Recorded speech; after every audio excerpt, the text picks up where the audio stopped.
I don't even know where to begin with this one. Hey everyone, it's me, Aaron. I'm Michelle. This is our post Geekout reaction for Sorry to Bother You. I saw this one, she did not, Nope. which means I have to explain this thing to her. And I don't even know how to do that. Yeah, I don't know anything about this movie. Have you seen a trailer for it? No, I haven't. Oh crap. Do you want me to see the trailer first? Nope, too late now, we're going. Okay. Basically, I'm gonna go ahead and say it. This is one of the most brilliantly weird and weirdly brilliant movies I've ever seen. It's like if Edgar Wright had a child with David Lynch and it was raised by Jordan Peele.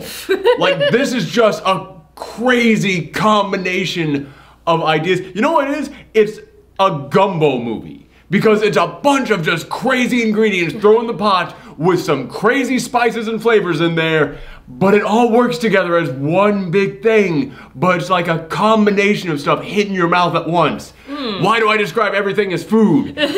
Someone pointed that out recently on Twitter, that I always make metaphors to food. It's like, I don't know, man, it's just what I do. It's just easier to describe it. It's just how my brain works. We like movies and food. We should make that a show.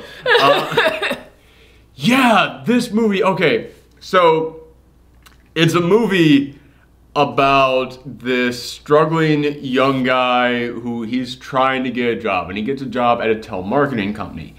And from there, he slowly kind of rises up in the ranks while the other telemarketers are trying to unionize. And he's got this girlfriend who is an artist who she's doing weird expressive art.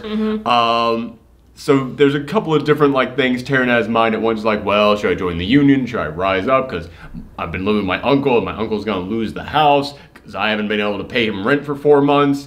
And you know, I am broke as hell. Like in the beginning of this movie, he drives up to a gas station and goes, "Let me get 40 on pump 2," and he puts 40 cents down there.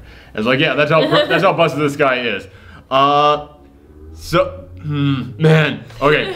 I'm trying to explain the basic elements of this plot without getting into the crazy stuff yet. Okay, so it is him slowly kind of like rising up in the ranks, and then he starts having to do stuff that he's not comfortable with, and basically the entire film is just a metaphor for working. Like, I'd love to come in here and say it's a metaphor for having a crappy job, but no, then he gets a good job, but he has to do stuff at the good job that he doesn't like doing, but is the money worth it? And then it becomes like a message about capitalism as he meets like the crazy ass guy who runs this entire corporation. But there's also a big element of race being thrown into there. And that's one of the great things about this film is that, yes, kind of like with Get Out, like, everybody who watches that who has ever had to meet their parents, their girlfriend's parents, they're going to like be able to relate to that on some level. However, there is a big element of race thrown in there too, so people who can relate to that are going to feel a completely different way about that film. They're going to experience something on a completely different level. It's kind of the same with this. Anybody who has ever worked at a crappy job is going to be able to understand this film. They're going to be able to get it. But because there's also messages of like race, there's messages of the class structure in there going on. Like, anybody who has personal experience with that is going to have a completely different feeling with this film as well. It's one of those films where everybody will get something out of it, but everybody will get something different out of it. And that's an amazing thing about this movie. Now, let's get into the crazy shit. When you look on IMDb, the description for this film is comedy, fantasy, sci-fi. And it's like, yeah, that's about right, because it's one of those films where it's set in the real world, and it's very real world things that he's going through, but everything in this world is exaggerated just enough that it feels like it's a sci-fi film. Like, it feels like no way would that happen, but the thing that's happening here is a metaphor for stuff that does actually happen. And that element of this movie keeps building and building and building until you get to like the start of the third act, when there's like half an hour left in this movie. Which, by the way, I should go ahead and point out, I have an app on my phone that dings at 5 o'clock because that's when a daily update comes through for it. And I had my phone on vibrate. I had set it on that, but the phone will still vibrate when the thing goes through. And this thing started at 3:30, and I knew that was 2 hours long, you know, 15 minutes of trailers in there. So I was like, okay, so this thing's gonna go until 5:45. My phone vibrates around this moment, and I just went, I wonder who's texting me right now, because it can't be the 5 o'clock update. I must have completely missed that, because no way is there still over half an hour left in this movie, because we're almost at the apocalypse right now in this film. Because at the start of the third act, they get into, like, it's no longer like this is set in the real world. It's complete sci-fi, but it's still sci-fi stuff that is very much a metaphor for the real world. But yeah, sure enough, that was the 5 o'clock update, and where I thought this film was going to definitely end, because there's nowhere else you could go, they had a whole half hour left of just, we're going further, keep going up, keep ramping up those stakes. This is one of those films in which they do a brilliant job with just slowly dipping your toes into the crazy pool. Because you're like, okay, well, that's, you know, that's a bit of you know, exaggeration, but it's not too weird. Like, you know, him going up there and getting 40 cents on gas. Like, okay, that's a joke. That's not too weird. He starts a job at a place and he brings a trophy to that job, to the job interview, and he's looking at it, it's like, where did you steal this? Like, no, I made it. Well, I had it made for me. Like, he just flat out admits, like, he got caught. And then he's like, listen, I don't care about this. This is telemarketing. You don't need any experience in this. This right here told me everything I need to know. You're a go-getter and you can read. That's all I need to know. And it's like, okay, that's insane, but it's just sane enough that you're like, okay, yeah, I can see that working in a comedy. I can see that. That's like how this movie begins. Mm-hmm. And then like from there, they introduce this thing. Oh God, what was it even called? I completely forgot, and they say it a dozen times in this movie. But there's like some company out there that is hiring people to come and work for them, especially like a manufacturing plant where they just build random stuff. And you see these commercials popping up, and God, I wish I could remember what the name of it is, but okay, that'll bug me forever. But you look at these commercials and it's like, okay, so you live there, you all have to wear the exact same uniform even when you're sleeping. They're showing you what you eat and it's just slop. Mm-hmm. But people are acting like, this is the greatest thing ever. Oh, all of our nutrients are provided all at once. And we get this comfy job for the rest of our life, forever. And it's like, this kind of looks like you're advertising slavery on television. And like, okay, that bumps up the craziness just a little bit more. And it keeps going. And like, there comes a moment in which they get to a bar and they put on TV this show called You Got the Shit Kicked Out of You. It's the name of the show. And all it is just people getting the crap kicked out of them over and over again. And they're like, who on earth would watch something like this? And then Danny Glover is there and is like, hey man, it's my favorite show. Sometimes I just want to watch a motherfucker get beat the knockout and get knocked the fuck out. Sorry. My brain is trying to make sense of everything that I just watched. So yeah, it's like, okay, that's a little bit crazier. Like, that's getting into like idiocracy levels of weirdness there. Mm-hmm. Except that was a post-apocalyptic future. This is like everyday stuff. So it keeps going higher and higher and higher. And I'll save the spoilery stuff for the end of this. We're doing the non-spoiler stuff right now. But again, when it gets into the really weird stuff at the end, it was like, okay, we have lost all sense of reality here. Nope, you're taking the really crazy stuff and tying it into metaphors for stuff in the really crazy world. And like, oh my God. Like, they find out insane stuff about this corporation that he's working for. And he goes on the news and goes, here, I got video footage of the horrible, sick crimes that they're committing. And then the news just goes, oh, after this video footage was released, within 24 hours, their stock rose through the roof. In fact, politicians from all around the country joined the head of this corporation as he rung the bell to celebrate record-breaking Wall Street Day. I was like, oh my God, that's really depressing. In fact, there's even a moment in which he's telling everybody, call your congressman about this. And then it cuts to Stephen Yoon, who is like the guy trying to organize the union at the telemarketing company, which Stephen Yoon is amazing in this. Everyone is amazing in this. But because of Stephen Yoon, and they're having drinks, it's like, dude, you should have known no one's going to call their congressman. When you present people with a problem and there's no clear solution to it, their solution is just learn to be okay with that problem. And I just deflated there. It was like, goddamn, if that is not the tagline of this year. Fuck, man. Yeah, it was depressing at moments with how they were able to take this crazy shit and then just go, yeah, no, but real world in your face. And like, fuck, man. But we should also talk about, I haven't even mentioned this, but the reason why he starts rising through the ranks at his company is he can't make any sales at all. And they do this amazing thing. This film has an incredible style to it. They do this great thing where every single time that he tries to call someone, his desk drops through the air and it lands in their house. And it's like, yes, hi, this is Cassius Green calling for, hello, hello, hello. And you like see them in their everyday lives. Like he calls while someone's eating dinner. He calls while someone's having sex. And he's like having to talk and like look at like, okay, I'm sorry to bother you. And like he calls up one person and they're saying, we have no money. My husband is in the hospital. He has stage 4 cancer. And like this tagline at where they work is, stick to the script. And he starts flipping through the script and one of them says, make their problems a sale. And he goes, that's interesting that you mentioned that because volume 5 of our encyclopedia is about human wellness and hello. And like, he just feels like shit having to do this. And man, I've had this job, okay? Not telemarketing.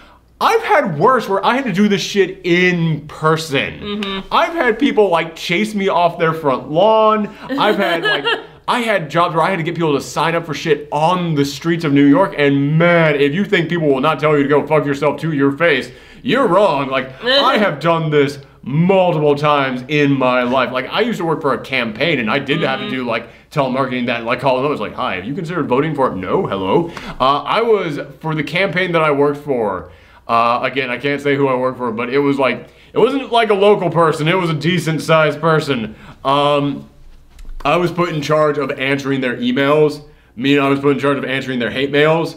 So I got a lot of this stuff. It wasn't on the phone, but it was through emails. But then when I moved up to New York, like my first 2 jobs was doing this shit on the street and door to door. And it's like, yeah, man, I've had a gun pulled on me at one point in time. Well, not like aimed at me, but like, lift up the shirt geez. kind of thing. It's like, yeah, man, I've had to go through this shit. But I know the shitty situation this guy is in.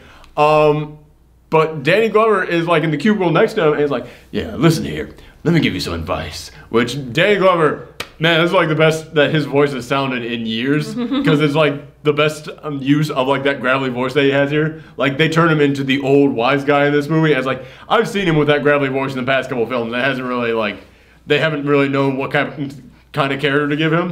It works perfect for old sage wise guy. So he comes in here and is like, let me give you some advice. Use your white person voice. and our main character, Cassius Green, which by the way, you want to talk about like great characters in here. I didn't even realize it until like 20 minutes into the movie. His name is Cassius Green. There's 2 ways to pronounce Cassius. Either Cassius or Cassius. They pronounce it Cassius. So like 20 minutes in the movie, I realized his name is Cash is Green. Fuck, that's a good name for this type of movie. But he's like, well, a lot of people tell me I do have a white voice. And like, the guy playing Cassius Green does a perfect job of just capturing that feeling of, I don't want to be here. I don't want to be at this job. I don't want to be at this club. I don't know how to relate to my girlfriend. I don't know how to relate to my friends. Just, he captures that perfect feeling of being that awkward guy who doesn't know where he fits in anywhere in life. And he's now given a job in which he's being shoved into other people's lives. And it's like, nah, man, it's not about sounding white. It's sounding about like how white people want to sound. It's sounding like, I don't have to worry about bills. I don't have to worry about doing this. I haven't got a care in the world. I'm going to go out to my Ferrari that's parked outside. As soon as I'm done with this sale, you can buy it or not. I'm still going to drive away in that new Ferrari. He's giving them this speech and it's like, this is one of the best speeches I've heard in any movie this year. This like monologue from Danny Glover is incredible. Because there's so much that you can diagnose from what he's saying in this. This film, it really does remind me of Get Out. Not because it's got that like whole like everybody can relate to it, but certain people are going to relate to it on a completely different level. It also reminds me of it because people since last year have been teaching literally college courses on that movie where every day they just diagnose like a new scene and talk about all the stuff that goes into that scene. This is another film like that where like every single scene and every single line in there, you can like dedicate a solid like 10 to 20 minutes just breaking down everything in there. So yeah, it's one of those films where there's so much meaning behind everything that goes into this film. But he gives him an example of the white guy voice that he's being dubbed over. And then later on in the movie, he's out partying with his friends, Cassius is, and then he goes, let me do a toast. And he does a toast, and David Cross's voice comes out of his mouth. Like, man, if you wanted to pick like the stereotypical white guy voice, you couldn't have picked someone better than David Cross on this one. And everybody looks at him and goes, that was incredible. How'd you do it? It's like, oh, he was telling me to do a white guy voice. I guess I'm just a natural at it. And one guy even goes, you sound like you were dubbed over. Which they called it, like, they pointed out that, yeah, it's just badly dubbed over lines. Which, man, if you have a problem in a film, call it out. This is the simplest way to go about it. So he goes into work next day and he starts doing the David Cross voice. He's making sales left and right. And the people who like are his bosses there, you don't see much of them, but they're the weirdest characters. Like there's one guy giving them the inspirational speech to go out there. He goes, what you want to do? You need to bag them and tag them. And then one person raised his hand. What exactly is bagging and what exactly is tagging? Excellent question. Bagging is knowing when to drop it, like a dead body. You just drop it in the body bag. If that call ain't working, drop it like a dead body. And tag it, that's when you make a sale. That's when you put that toe tag on the dead body. And like everything is about dead bodies with him. And then you see, but that's the thing about this film, like this is early on in the film. And you look at that and it's like, that's crazy, but I've had some bosses give me weird, crazy speeches before. I can see that kind of being the type of speech someone would give, but then one of his other bosses comes in and goes, I don't think any of that speech was approved beforehand, so none of you pay attention to that. And I was like, there's one sane guy to match the one crazy guy. Like, perfect amount of like just evening this thing out. But again, that was early on in the film. And he keeps making sale after sale after sale after sale, and eventually he does get promoted to the top sellers department. He goes to the top floor, and on the top floor, first off, again, just the way in which they're able to make this like realistic, but crazy. When they go into the elevator to the top floor, there is literally like 100-digit code to press to go in there. And it's one of those jokes where they just hold on that. Like they knew the exact way to pace that. Like that's the art of comedy, pacing. This film has amazing pacing. The only problem that I have with the pacing in it is when he does start doing the David Cross voice, there isn't like that moment in which he does it and makes the sales like, I just made my first sale. Like, no, it cuts to him like he's now just instantly like getting sale after sales. Like, okay, give you a little bit of introduction there. Like, that's really the only problem with the pacing on this. Aside from that, pacing is amazing in this film.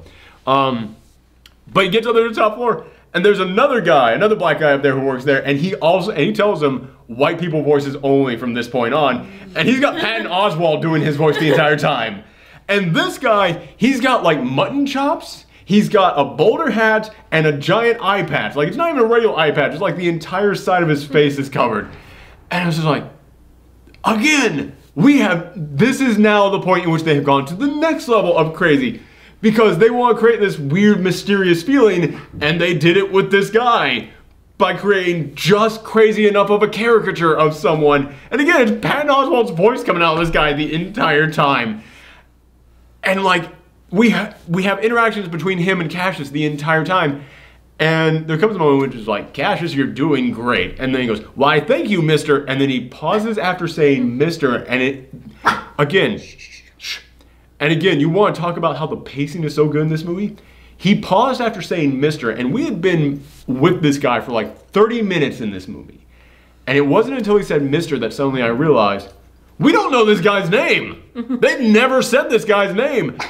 But he pauses after saying mister, as if to give the audience just enough time to realize, oh, I don't know what his name is. And then he says his name, and his name is boop. And then he goes, please, call me boop. No one ever says his name. It's always bleeped out, and their mouths are like censored, yeah. Yeah, like they have that like blurry effect done to it. Hey, Peach. Come up here, Peach. Nah, no. Okay. She's being fussy. She is. So yeah, it's just, again, that's so weird. But if they had done that at the beginning of this movie, you would have looked at that and been like, what the fuck movie is this? They did it halfway through the movie, and you're like, well, I guess I'm in this now. Just go with it. But the stuff that he's doing at the top branch, like, he's not selling like encyclopedias anymore. He's selling weapons. He's selling workers to the like get well center. It's something wellness. I can't remember the exact name of it. Like live well, something like that. But yeah, basically the slave labor camps. He's selling slaves, and it's like, Jesus Christ! Like this is a perfect. Like I said, the beginning of this film is talking about what it's like to just be the working Joe who has to just have a shit job. Now it's like, what is it like to have worked the shit job and been poor for so long that you're okay with now doing horrible, evil shit if it means I can pay my rent? And yeah, man, that's another thing that a lot of people have gone through. A lot of people have had to live with that. That's a decision that a lot of people have made. Not you, Peach. You're never going to have to worry about that. You'll eat all the trash if we want to. You don't care. You'll interrupt entire reviews just to come and sit on my lap. I'm Peach. But yeah, so it basically just captures all the different aspects of like what it's like to just be a shitty working class Joe. Like what it's like to just have a crap job that you hate. What it's like to be broke. Like it's something that so many people can go through, can relate to. But then when you meet the head of the company, played by Armie Hammer, who, yeah, man, you want to get like just the perfect guy to be corrupt business guy, like just the walking embodiment of white privilege, it's Armie Hammer. And he leans into that. Armie Hammer is spectacular in this movie. Everyone is, but Armie Hammer like went above and beyond to be that perfect cartoon. Again, you want to talk about like great scenes. There is the moment in which he is talking to, Armie Hammer is talking to Cassius, and he is just laying out for him, this is the new job that I want you to have. And it's the most batshit job you could possibly imagine. Like, more than anything any of you are imagining right now. And he just has that total conviction of, no, this crazy ass thing that I'm telling you is the greatest thing you've ever heard. Like, he just nails that. Everyone in this film is so good. Like, he's great. Steven Yeun, I can't praise that dude enough. He is great in everything that he's trying to do. Tessa Thompson is in here as his girlfriend, which they have a whole like message about what it's like to be a starving artist in here as well. Like they throw that in there too, because there's like a whole moment in which she's doing her performance art and she's getting abused during the performance art, and then he comes up and is like, why would anyone subject themselves to this? And she just goes, hey, just stick to the script. And I was like, fuck, man, yeah, it's kind of like saying, man, even if you're an artist, your life is going to suck. Like, even if you're doing what you want to do, you're going to have to eat a lot of shit. Like, this whole movie is just about what it's like to be working in any field. And yeah, again, there's like one small pacing problem I have. Aside from that, the pacing is incredible. And it is also just one of those things where I can't go to a perfect score on it just simply because I'm still like processing it. Like there was no like stand up and cheer moment, like good or bad. Like you can stand up and cheer, like not because a good thing happened, but because like, holy shit, check out that thing that just happened. So I never quite had that, but I think it's just because like my mind couldn't handle what I was looking at. So yeah, I can't give it a perfect 10, but I'm giving it a solid 9. I'm tempted to go up to 9.5 on this one. But yeah, I'm sticking with a solid 9 right now. And yeah, when I've had more time to think about this, and when this like comes out on demand, and I watch it again, unless I go see it and you go see it with me, or I might do that. In that case, I might not talk about what the spoiler is. You know what? Tell you what. Normally, after I give the score, we then go into the spoiler stuff in here. I won't do that on this one, so that way you can possibly see it, and also because you people need to see this thing. This year, I feel like there have been 3 artsy kind of independent films that have been super hyped up. There was A Quiet Place, there was, not Heritage, Hereditary. Yeah, Hereditary, and this one, Sorry for Bothering You. Sorry to Bother You. And I liked those first 2. I really liked A Quiet Place. I really liked Hereditary. Was that the name? Yes. Man, it is just such a like nothing title. Yeah. I kept getting that name wrong while we were doing that review. But I really liked those 2. But I couldn't get on that same level as everyone else. Like I just didn't love it as much as everyone else did. Like I just really, really liked them, but I couldn't get up to love with either of them. This is the first like weird indie film this year that everyone's been hyping up, and I'm like, no, I'm with you. I'm on the same level as this one. So yeah, I'm not gonna spoil anything, but I will just say, like, it gets into the really weird, crazy stuff at the end, and it all kind of has to do with how much corporations are willing to abuse their workers. Yeah. And again, they go into crazy shit on that. But it's like, because they're making a direct metaphor into very real world stuff that, yeah, we can all relate to, and they took their time just slowly. It's a frog in the pot kind of situation. Like, they slowly raised up that crazy temperature until you were like, no, I'm there. Yeah, I'm here with you on this one. Of course, that's what I'm going to find in this room. Sure. Yeah, so yeah, I'm giving this a solid 9 out of 10. But let me know what you guys thought in the comments down below, or on Twitter, Twitch, and Tumblr at Professor Thorgy. And yeah, we've got one more movie to do this weekend, which is the last Purge movie. The first Purge. The first, but last in the series, assumingly. Like bullshit. The latest, I guess I should say. If it doesn't make money, it will be the last. Yeah, so we got that one to go out on. So yeah, come back tomorrow and we're going to be reviewing that. Bye, everyone. Bye.